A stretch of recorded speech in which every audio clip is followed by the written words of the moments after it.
the processors and the algorithms much better. But in the end, and we see this in the United States already, the demand for AI is actually driving up electricity costs, at least in the short term.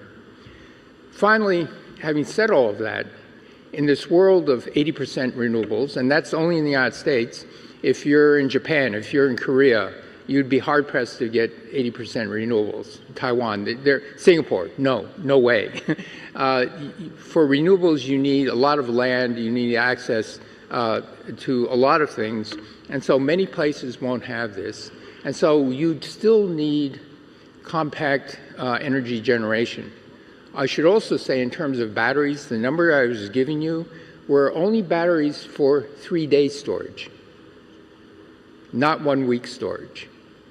Those $100 trillion. And so, so our choices for this backup would be coal or natural gas or nuclear. Now, nuclear has issues. The biggest issue is public acceptance, to convince the public that nuclear is far safer, about 1,000 times safer than burning coal, about 100 times safer than burning biomass and wood chips. And so that's one issue. Another issue is cost. The recent nuclear power plants built in the United States and France were way over budget, not practical. Utility companies go bankrupt because today's new nuclear reactors will last not 40 years, but they'll be licensed for 40 plus 20 plus 20. And so on an 80-year amortization thing, it looks very attractive, but we need to know how to do this. It's not rocket science. You take a crew, you build a reactor. You take the same crew, you move it over here, build another reactor, build another reactor, build another. And you get economy of scale by repeating it with the same laborers, the same construction ideas. So those are things. What about fusion? Lots of hope about fusion. The issue with fusion is that there's a materials problem. With the high energy neutrons in a commercial fusion reactor, the atoms in a containment vessel will move 100 times in 1 year.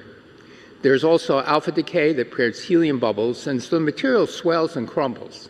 And so in today's fusion reactors, they're thinking of having a sacrificial layer to protect the vacuum chamber that would have to be replaced every 5 or 6 years, which means a great expense. And so the question is, can innovative people discover a way of making the sacrificial layer self-healing?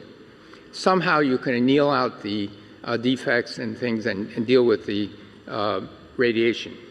Finally, let me talk about two more problems. One problem is agriculture that is completely unsolved.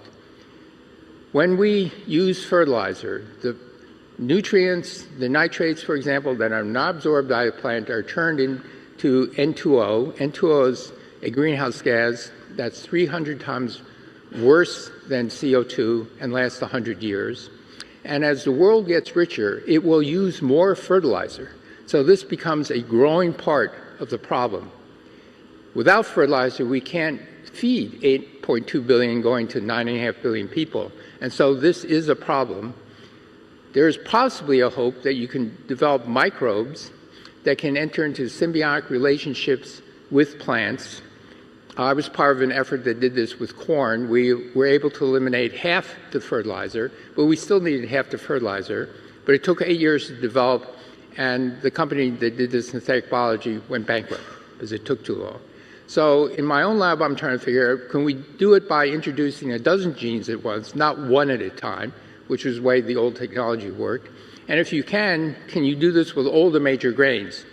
And since soils are different in different locations around the world, you need to tailor it. So synthetic biology can possibly do it, but we're very far away from having that